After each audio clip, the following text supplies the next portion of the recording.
Hello, and welcome back to Geek and Speak, the Geek and Seek podcast.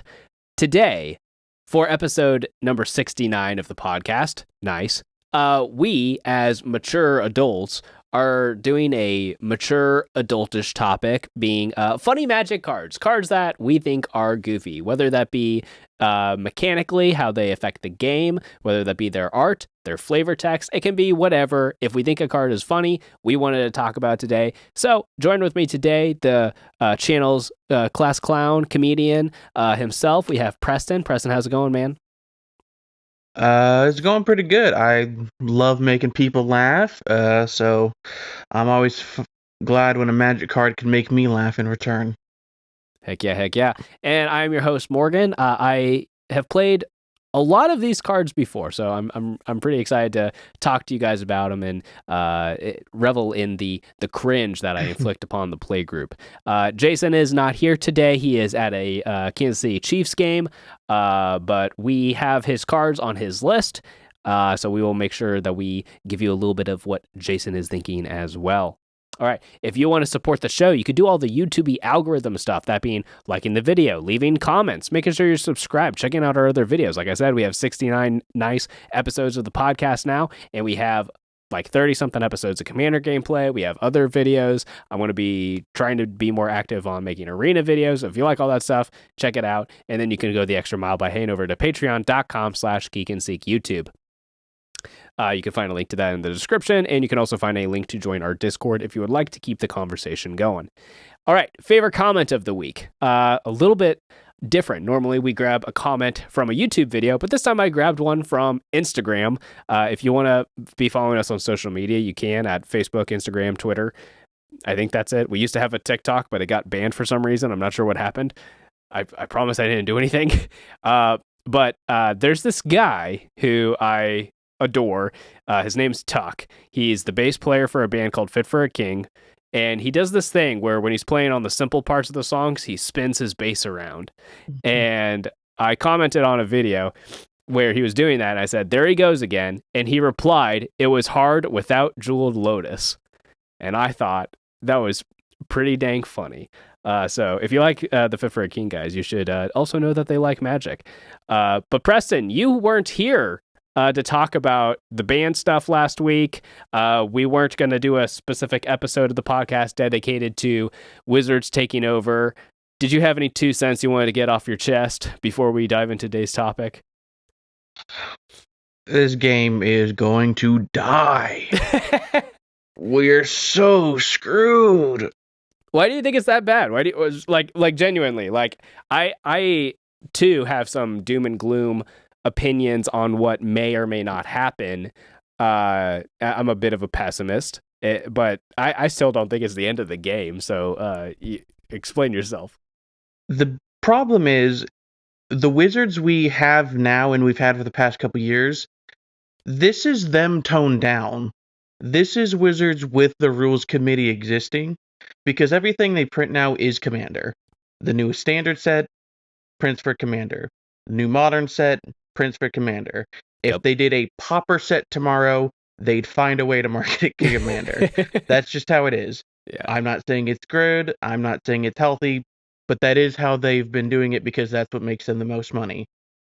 But everything they were printing so far these past couple years, as bad as some of them may seem, as bad as Nadu may be, or the One Ring, that was with a rules committee there to possibly ban those cards immediately and ruin their bottom line. Now they don't have to worry about that. There is nothing keeping them from putting it full pedal to the metal, 100 miles per hour. Nothing is stopping them anymore. The fact that the biggest format in their main money winner was in control of someone who had no financial reason to keep their sets as profitable as possible was a good thing. And now we don't have that anymore. And I don't have faith in the higher ups at Wizards. I know most of the people who work there are great people that love the game, but they don't get to make those big decisions. The people up top do, and they care about the money. Yeah. Well, so that was going to be my main rebuttal was that two small things. I agree with basically everything you said.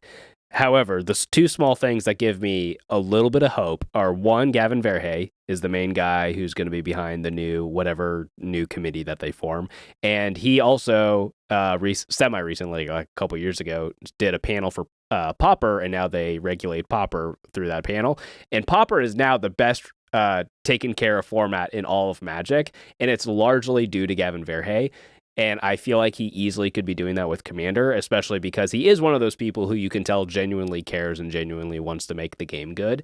And he's even been very forward about when cards that he was responsible for were mistakes, and, will own up to that and try to correct his mistakes. So that gives me some hope. And then the other thing was that even with all the power creepy stuff, Wizards of the Coast, if they want to make money long term, they have to keep the game fun.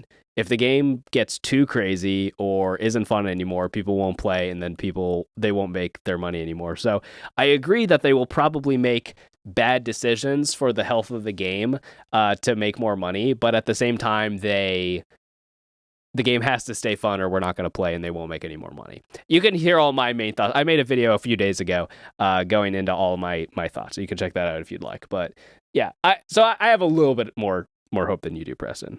I'm being a little hyperbolic, but I just it is concerning. It's a big switch, especially because Wizards of the Coast specifically props up Hasbro a lot.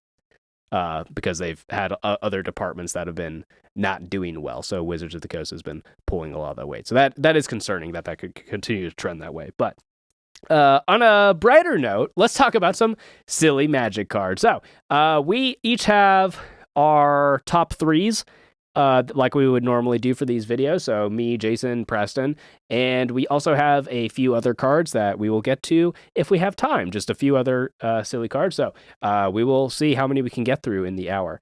So I'll go ahead and... One thing I did want to let people know is we didn't do any uncards, because yes, thank you, Preston. A lot of those are just designed naturally to be very funny. So it's not quite as special, we thought. Yeah. So people are wondering about that. Yeah, no uncards today. These are actually like playable cards for tournament play for Commander. And then, like I said up front, these are cards that can be goofy for any number of reasons, whether it be how they affect gameplay, the art, the flavor text, anything like that. So, starting off, this is my first card, a Teamsys All-Seeing. For 3 blue, 6 mana, 4/5 legendary Sphinx with flying. You can pay 2 and a blue and tap it to draw 2 cards and discard a card. And then whenever it deals combat damage to an opponent, you may reveal your hand. If cards with at least 6 different converted mana costs are revealed this way, that player loses the game. So Preston made me a mono blue control deck faced who was the commander? Tomorrow from Kamigawa, I think. Yeah. It was for the Christmas episode last year, and a Teamsys was in the 99. And this, especially with the Teamsys not being the commander, you would say, well, this is impossible. This sounds very difficult. I did it. I killed someone with a Teamsys, and it was so beautiful. It was Jason, and then I decided that was such a glorious experience that I had to rebuild that deck so that a Teamsys is actually the commander, and I still have that deck. And I got to do it again the last time I played it, and I killed Jason again with it. It looks very hard, but it's actually slightly easier than you would think, because there's a lot of like tricky things you can do with like split cards. They're technically, their mana value is both halves put together. Your lands count as 0. So there's all sorts of like little tricky things you can do. You could play a lot of cards that, they're high mana value, but they cost less based on some kind of criteria. So you can actually make a pretty playable deck that's still easy to meet this criteria. Dude, thank you so much for putting this in that deck, because I love playing this. Yeah, this was just supposed to be some like fun little, like, tomorrow gives you so much card advantage. I thought he might be able to get a person or two with this in the 99. And I kind of remembered it back in M20 when it was being revealed. I thought it was kind of cool back then, but it never really made a splash anywhere. So the fact that you fell in love with this card does make me happy, because it's a 33-cent rare that no one remembers. And I think it's because Commander's gotten so much faster, so there's so much more variety in the cards we have now. Yeah. Like, this is a much more viable strategy than when this first came out, and most of the cards you wanted were those 3, 4, 5, 6 CMC cards. Now there's a lot of good playable stuff at 0, 1, and 2, even at casual levels. So it's actually a pretty strong card. I think if more people remembered it, it might actually become pretty popular. Yeah, this But is a for great. now, you this need is your Swiftfoot special boots. little guy. Yeah, you need your Swiftfoot boots and stuff because it's a 6-mana mono blue commander that has no protection. So you're gonna feel real sad if something bad, if something goes askew. But oh my god, dude, getting Jason You're with playing it twice mono is blue. so You good. have protection. Yeah, you you have want like it. counter spells and stuff. Yeah. But yeah, it's so satisfying. It's so funny. But yeah, Preston, what do you got first on your list? Okay, so first up, I have Lulu, Loyal Holyfont. It's a creature that has choose a background, so it's a commander option. And I paired it up with the background Cultist of the Absolute. Now, neither of these cards by themselves is all that funny, but when you pair this Elephant Angel, who's supposed to be this loyal, holy symbol of peace and love, and make them a cultist who sacrifices other people to make themselves better, that's just really funny to me. Like, it is a so lot dark. of the backgrounds are kind of silly, but this one in particular it makes me laugh. Like, It I is have pretty loved funny. this combination since these came out. It's just very cool to me. It is pretty funny. You have a Lulu deck, right? But it's like with Clancrafter, right? Have you Yeah, thought so about building this version of it instead? Because it is funny. Like it is like a funny image to think that this cute little elephant is, eating people and make itself stronger. well, that's my only like real artifact deck, so I think I'm gonna Mm, keep it for now just because, at the Zorius I don't have a lot of those decks, but every once in a while the itch does hit me of building this version of Lulu just because it'd be a pretty different deck. So, I mean, I could theoretically have both. I really do like Lulu, and this is a funny combination.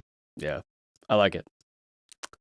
All right, first up on Jason's list is Mage's Contest, which I haven't ever heard of. It's from Invasion, so it's pretty old. 1 red, 3 mana instant.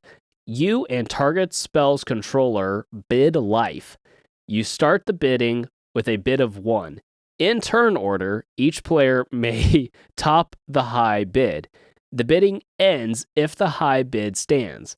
The high bidder loses life equal to the high bid. If you win the bidding, counter that spell.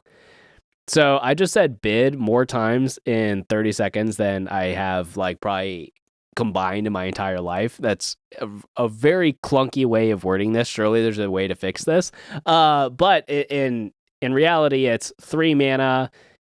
You're probably going to deal a bunch of damage, or you're going to get to counter someone's spell. So in actual practice, it's actually like a really goofy, kind of like a bad version of Tybalt's Trickery kind of card. Like, I kind of like it. I kind of dig it. The correct option is to pay 39 off the bat.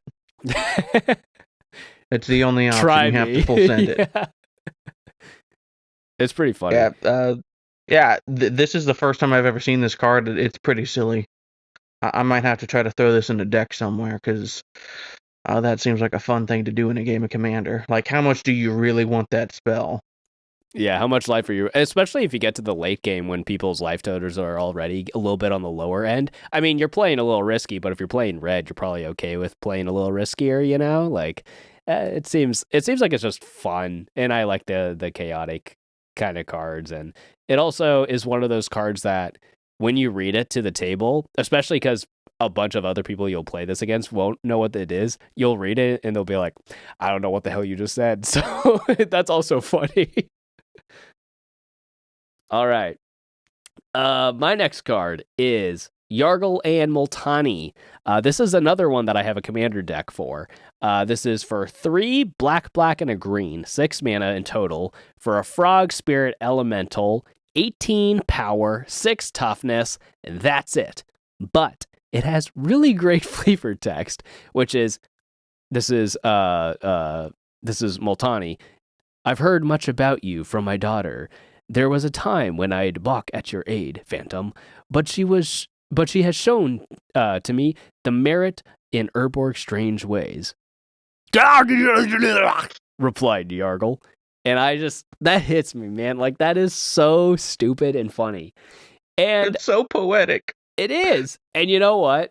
This card is like, I actually kind of baller because that's so much power for so little mana investment. Yeah, it's not the biggest butt. Yeah, it doesn't have anything else going for it as far as power and toughness or whatever, but I kind of play it Voltron-y a little bit, but then you also just play things like sacrifice a creature, draw cards equal to its power, and those kind of things. In which case, this is really, really efficient if you're playing those kind of cards, or you have like Greater Good in the 99s, sacrifice to draw cards that way. There's cards that'll sacrifice to gain life or drain your opponents. There's a lot of like neat things in green and black where you can really utilize how little mana you're spending for that much power. And then it's also just really goofy. So I really like playing it. And I think there are standard decks where you can like use this with Voldaren Thrill Seeker, I want to say, from March of the Machine. And you can like one-shot KO people if you have both of those cards in play in standard. It's kind of funny. So I like this one a lot. Yeah, like the fact that you're playing the two colors that are best at ramping and then getting stuff back again and again and again. So even if you sacrifice it for value, you can still just start beating people with it once you bring it back for 1 mana. So I love this card. So I'm much. so glad you built a deck around it, right? You still have that? Yeah, I still have it. It's actually one of the decks I'm thinking about taking with me to MagicCon Vegas. I for sure know 2 of the decks I'm taking, but I want to have 3 or 4 that I take so I don't get tired of it. But I think this might be one that I take. It's goofy and it's one of those. It's actually very, very strong. But part of why I like it is I have the tendency in our play group to build decks that are just kind of memey and they're kind of goofy, but then people get annoyed by them really quick. But every time I play this deck and it actually gets to do the thing, the play group's just like, hey, nice. Like they're just like, yeah, okay, we're gonna die to a giant frog. It's hard to be mad cool. at it. Yeah. As long as you hit them with that every time you play it, no one's gonna get mad. Yeah, it's pretty good. Preston, what do you got next? I hate this card. Oh yeah. All right, so my next card is Storm Cauldron. It's a 5-cost artifact, and it's really nice because it lets everyone have an additional land drop on all their turns. Oh yeah, it's so nice. It also has a second line of text. It's nothing too big. It just says whenever a land is tapped for mana, you return it to its owner's hand. I love this card so much. So dumb. It's so genuinely good in my Simic deck because I just get to keep playing my lands forever, and everyone else hates it. Well, because what ends up happening is Simic. You still have 20 lands, and everyone else has like 2. It's so rough. But it's so funny. This is a great card that makes me be like, y'all need to be running more removal. Because like when this hits, it's not like literally game over, right? Because like you still have mana, but like at that point you have to be like really careful at when you spend your mana. Like, is this 6 mana spell I'm about to cast worth it? Luckily it doesn't hurt like mana rocks. So if you have mana rocks, it's not that bad and stuff mana like that. Mana rocks, dorks. Yeah. So there's ways that you can still have mana. And use it without getting completely annihilated by this thing, but it's brutal in practice. We've played against it a few times. Did you play it on I don't know when it's coming out, but we filmed a game recently where everyone played a Simic deck. We filmed that. Did you end up playing this card or did not get cast that game? I don't know if the game lasted long enough for me to get this card out. I don't want to spoil anything, but it was a game where everyone played Simic, so that'll let people know what happened. So, yeah. But yeah, I love this card. Yeah, so that no one else does, but it makes me happy. Yeah, no, it's rough. Jason's next card is Hot Soup, which is a artifact equipment for 1 mana. Equipped creature can't be blocked. Whenever equipped creature is dealt damage, destroy it. And then its equip cost is 3 mana. Flavor text coming through, and it's designed by James Ernest. So I'm not sure why this is on his list, but I mean, I guess goblin art is just, it's goblins in the art, and goblins are just kind of goofy. Because actually, it's just because you're running through a battlefield with a bowl of hot soup. No one wants to get near you, but if you mess up even a little bit, you are going to want to die. That's a good point. I guess that is flavorful. If you're carrying a big bowl of soup and you accidentally spill it on yourself. Okay. Well, yeah, this actually... If it was anything but goblins doing doing this, I don't think the joke would work as well, but goblins would actually do this in the middle of a battle. Soup's on! They would hot soup. Yeah. It reminds me of the, as far as, like, goofy, like, in-world mechanics without having to be, like, actually a good card. It reminds me of that new Mana Rock from Duskmourn. Do you know the one I'm talking about? The one where it taps for black or white, but then you can pay life for the RGB. Yeah, it's like a TV, and it's supposed to symbolize, like, it's a haunted TV. Yeah, but it's also like a black and white TV turned into a colored TV, and then also the ghost coming out of it. It's layers of like kind of like cool design. It's not a good card, but like design wise, it's like nice flavor. Yeah, and flavor's even better with hot soup because it's soup. Exactly. It's layered like an onion. Layers. Did you hear that they're making like a Shrek 5? It might be okay. It might be. All right. Next up, I got 2 cards that are not... They're not that similar, but if you're playing one, you're probably playing the other, so I'm just going to talk about them together. Scrambleverse and Thieves Auction. These are Tomer's favorite cards on Commander Clash. Every time anyone has the chance to mention them in the Discord, he's like, no one's playing that on Clash. Scrambleverse is for 6 red. It's a sorcery that says, for each non-land permanent, choose a player at random.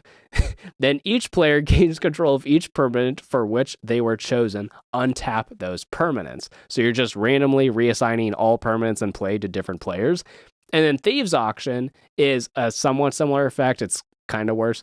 For 4 red, sorcery, exile all non-token permanents. Starting with you, each player chooses one of the exiled cards and puts it onto the battlefield tapped under their control. And you repeat this process until all cards exiled this way have been chosen. So you take all the permanents off the battlefield and you draft them, which is kind of funny. It's more controllable than Scrambleverse. Scrambleverse is completely random. But then Thieves Auction is, you actually might come out ahead because you'll be able to like steal cool stuff from other players and stuff. But both of these cards are like, if you hate it when other people touch your cards, if you hate cards that take a long time to resolve, if you get bogged down by weird rules, like niche rules and stuff like that, man, I love these cards. I love chaos decks. I love chaos cards. They're cringe. People groan and moan when you cast them. But they lead to really interesting games, because what ends up happening is that when you resolve one of these, the game doesn't actually end then and there. Like, now you have to figure out what to do. And in some ways, this is really cringe in the day where commander decks are very synergistic. Like, I'm playing werewolves, and so I have a bunch of werewolves. So if you're stealing my werewolves, they're probably not necessarily helping you. But at the same time, there are just like bombs that you can end up with. So I really like it. And it kind of just forces you to figure it out and play a game that wouldn't have happened otherwise. So I like them. I do like these cards if you play Thieves Auction in paper. That's fine. If you play Scrambleverse on MTGO, that's fine. Do not reverse those. I don't want to do Thieves Auction online. I think that might just crash the game immediately. We should try that. The first episode. No. The first episode of our Magic Online series, if we end up doing it, I'll just keep playing red, and I'll put this in all of my decks until I get to cast it, and we'll see what happens. We'll just see what happens, And if we don't like it, we won't do it again, but we'll see what happens, Morgan, no, the UI online is so bad. It's gonna be so easy to screw that up. I don't want to. Accidentally misclick, end up with no lands. And then in person, every single permanent you have to figure out randomly who it goes to. Oh yeah, for Scrambleverse. Even like 10 permanents is gonna be half an hour in a normal play group because everyone's stupid. So luckily, okay, so the easy way to do it is you have a D4. So if everyone's still alive, you just have a D4 and you just point to each permanent, roll, roll, roll, roll, roll. But even that, yeah, I mean, that's like the easy, efficient way to do it. That still takes a long time. So yeah, it is funny though. So I'll keep playing this. I have a chaos deck. I've actually played the chaos deck on the show, but I don't think I got to cast either of these. I think I died too fast. I'm not sure why that happened. But yeah, I wonder why. Yeah. All right. You're a bad person. I know. That's okay. What do you got next? All right. So my final card is Goblin Snowman. It's 3 in a red for a 1/1 creature goblin.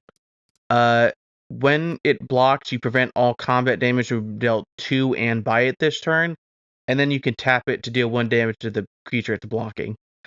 I think this card is funny because it's like the total antithesis of what goblins try to do. Normally, they're all about building a huge army, always attacking, sacrificing themselves as ammunition. But this is a fully defensive goblin card where it's just meant to eat hits. It has that tap ability for 1 damage, but that's never going to kill almost anything you care about blocking.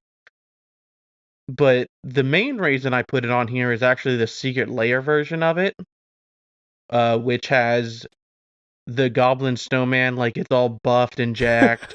And I haven't seen that before. It has the carrot nose that actually makes it look like a goblin. I just like how silly and kind of nice it is.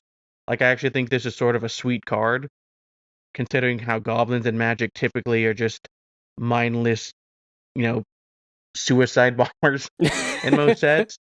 Yeah. Having them make this cute little snowman buddy to protect them is sweet and funny, and I just enjoy it quite a bit. It humanizes the little monsters, yeah.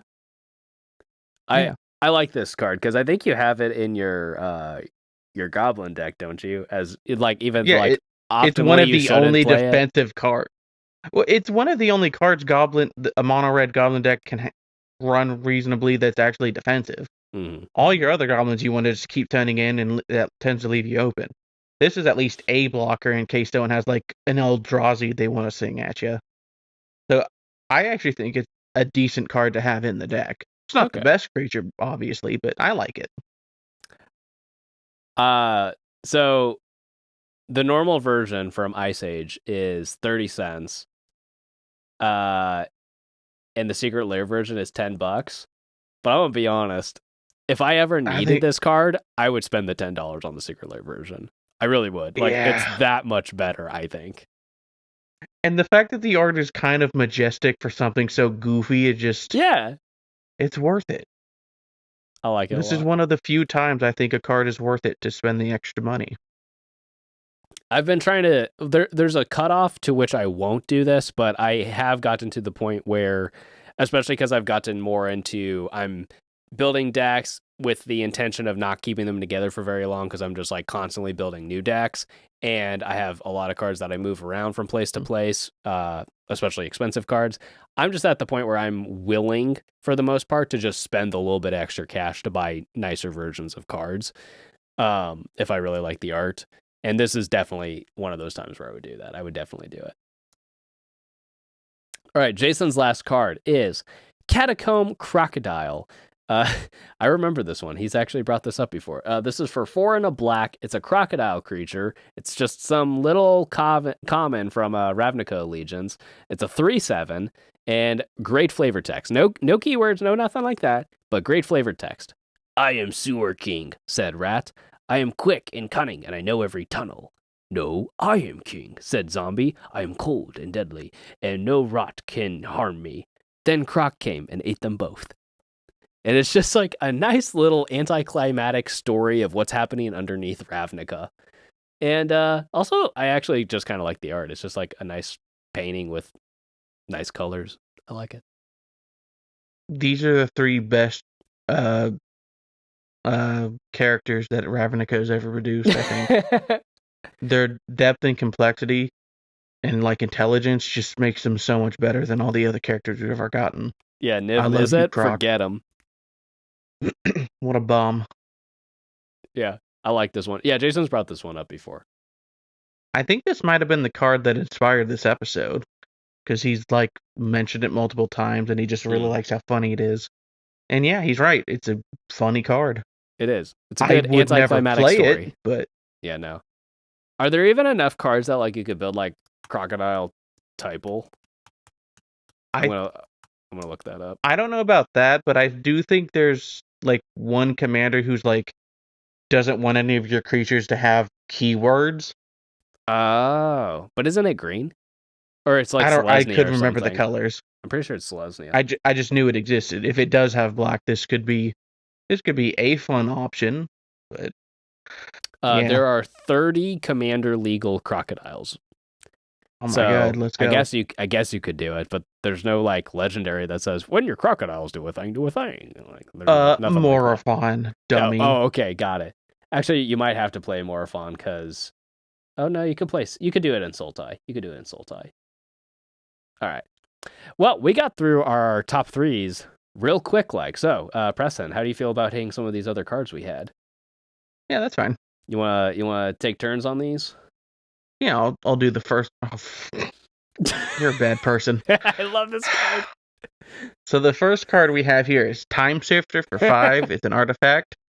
At the beginning of each upkeep, each player exiles the top card of their library. The player who exiled the card with the highest mana value takes an extra turn after this one. If 2 or more players' cards are tied for highest, the tied players repeat this process until the tie is broken. You played this one time, and I sat there for 40 minutes without ever getting a turn. Because I was playing my... Wasn't it funny? I was playing my mono black deck, where the whole point is to have a CMC of like 1.2. I almost killed you that night.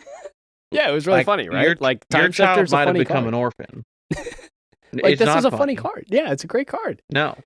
I'll kill you. So, okay, like, if you were actually going to, like, build optimally with this, what you could do is, like, play all the stuff like Sensei's Divining Top and stuff like that to actually, like, set the top of your deck. I have this just in my Chaos deck. I don't really have anything like that in there. I'm just saying, like, hey, things are going to get weird.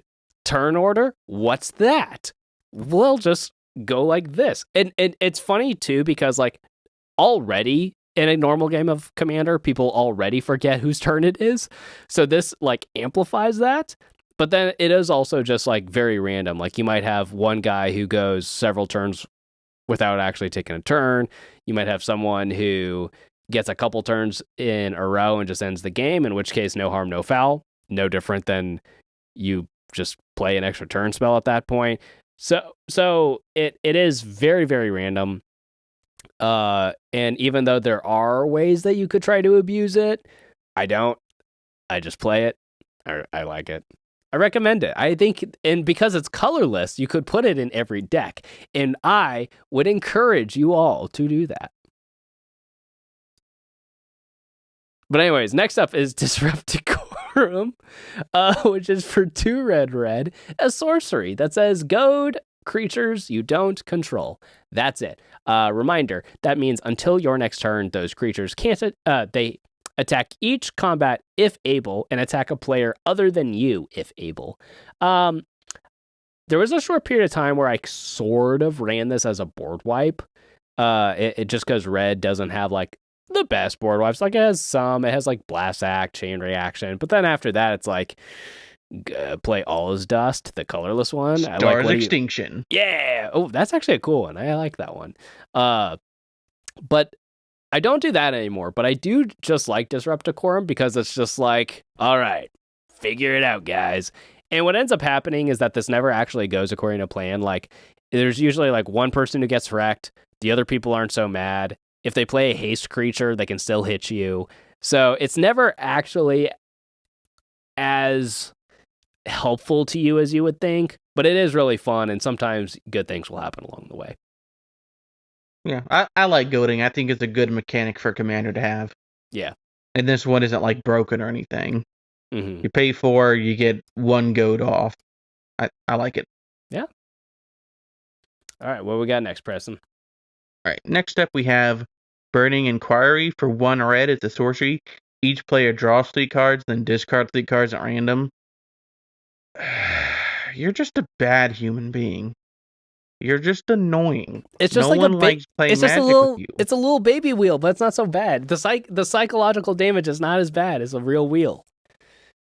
Because, well, obviously, I would hope not, because it's only 1 mana. But then it's random. You can't be mad about it, and like maybe you're gonna draw something real nice, and you might get to keep some of those cards you wanted to keep anyways. The randomness is what makes it the worst. No, it's so good, man. I'd rather you just look at my cards and pick the 3 best ones. That would hurt less. Yeah, this card is a bad card, and you're a bad person. But then it also synergizes with any of your card draw synergies, or it synergizes with all your discard synergies. Like if you have like a Needlekin out, the new like kind of powered down Orcish Bowmasters, this is gonna go pew pew pew pew at everyone. And I think you should eat fiberglass. Oh, dude, I love this card. It's $4 because it's only been printed once, other than a list reprint, and it kind of gets a little bit of modern play. Like Hollow One desperately still wants to be a deck, even though it's kind of not good anymore, because this is significantly worse than Faithless Looting. But it's cool. You should give it a try if you just want some. It's just good card draw in red, man. It's card draw in red. This is not card draw. Stop saying that. It says draw a card on it. All right. Last card is Uktabi Orangutan. This is for 2 and a green. It's a 2/2 ape that when it comes into play, you destroy target artifact. So, okay. A little bit of background. This card actually has some historical significance in the fact that it's from Visions, which is from 1996, I think. And that was the first set where they started power creeping creatures by giving them enter the battlefield effects. So this, like we say, like Rec Sage is the default term we use for like a creature that comes in and blows up an artifact or enchantment. This was the precursor to Reclamation Sage. So it actually has historical significance. But if you kind of look in the background there, looks like there might be a little bit of monkey business going on with those couple guys in the background. And this is confirmed canon, I guess not necessarily, by an unset card, Uktabi Kong, which is an unset card for 5 green, 8/8 with a bunch of text. It doesn't really matter because it's an uncard, but in the background, those monkeys, yeah, they were doing monkey business because look at that little baby bump on the monkey. So it's kind of funny that they were like, hey, that was a thing that happened. Well, that leads to Kubo. Those are Kubo's parents. Are they? Are they Kubo's parents? Yeah. Like yeah. Yes, this is him being conceived. Is that canon? Is this canon? Yes. Yes, Kubo is the third part of this story. I didn't know that. That actually is great because Kubo's awesome. He is the Uktabi Prince, which is for 2 and a green, 2/2 that cares about banana tokens, which is also just kind of funny. Banana tokens, they're artifacts that you give to your opponents. Each tap it, each player makes one, and then you can tap them and add a red or a green and gain 2 life. And it does other things when you sacrifice the artifacts. It's just cool. It's fun. You got banana tokens. He makes the bananas that the orangutan wants. Yeah, like it's the whole thing. Huh? I didn't know that about Kubo, but I did like the Uktabi story. People have been making jokes about this card forever, but if you look at the position, they're not doing that. They're just standing there. Yeah. Like, it just doesn't make sense for how anatomy works for them to actually be doing it. We can't go super in-depth because this is a family-friendly channel, but that's just not the right position, guys. No. I know, like, Magic players are not known for their bodily exchanges all that often, but, guys, that's not how it works. We got a You lot of can't just betas in the stand chat. someone. You can't put your crotch near someone's thigh and make a baby. That's not how that works. No. I mean, these are Which, a like, fictional obviously, creature. though, right? Like, this wouldn't have gotten past game design with this art approved if Yeah, they if approved a that's couple weird things actually back then. But well, yeah, sure, but like by 96 it was much better, like less weird stuff was getting through at that point. So I just don't think that they would have signed off on it if it was so obvious that that's actually what they were doing. But historical significance to this one nonetheless. It's kind of funny. So if you want to play monkeys, you want to play ape tribal, go for it. I do kind of dislike that apes and monkeys are categorically different. Like, I know that they are different, like in the real world. I know that a chimpanzee and the spider monkey are not like that similar, really. But like in Magic, when I'm just playing with the little dudes who live in the trees, I just kind of want to put them together in the same deck. Like, I want to put the Uktabi orangutan in the Kibbo Uktabi prince deck, and it's like I can, and I probably will, but yeah. Oh, I guess he says whenever an ape or a monkey, so they cover their bases on that one, but still. it is weird how sometimes they will put the most barely conceivable things into one creature type, and then other times they are weirdly like, what's a sapperling versus a tree folk? Like, why are those different creature types? But then nagas and snakes are both just snakes. That's kind of weird. Yeah. They're not always the most consistent with that. Or they recently eroded my boy Quasar into a octopus. He's not a cephalid anymore, or I think that's what they were called. Oh yeah, cephalid. they got rid of cephalids. Yeah. It's rude. It's racist is what it is, actually, wizards. Show some representation to my boys, the cephalids. But that's it, guys. That's our list of funny cards. Let us know in the comments if there are any funny Magic cards that we did not talk about today. It's been a long time since we got to do this, but let's talk about something outside of the world of Magic going on in our lives that we think is kind of neat. Preston, what's new with you? What do you want the people to know? Dragon Ball Sparking Zero came out. I have that downloaded now. I'm gonna be putting some time into that. I think that's gonna be a fun experience for the next couple weeks. Yeah, that's what's up. I am staying busy too. I have a long list of video games I would like to play, Preston, and I am so bad about making time for video games. It makes me sad all the time, but that's okay. I got other stuff going on. I'm getting ready to go to MagicCon Vegas. I hope to see some of you guys there. If you guys are going to be at MagicCon Vegas, let me know, and we'll make sure we get some games in at some point over the weekend. But also, Steven and I are in a band together, and we just signed a record deal and have a record coming out early next year. We have a new song that we just dropped to start promoting it. So that's Tundra. The song's called Undead. If you want to listen to it wherever you listen to your tunes, you can go do that. So yeah, that's if you guys didn't know, Morgan is a Magic nerd, but he is much more of a music nerd. That's his real shtick. Yeah. It kind of comes in waves. I definitely go like, I put all my guitars on a rack so they weren't in their guitar cases to help encourage me to actually play them more often. But I still don't think I've actually touched one in like 2 weeks. But I do love music. I really do. I've been in and out of bands for, I don't know, since freshman year in high school, probably. So yeah. But yeah, that's going to be our podcast episode. We will be back next week for another fun topic. We got a couple other videos that I'll be getting out of these next couple weeks before Vegas. So we'll be seeing you guys later. Bye. Bye.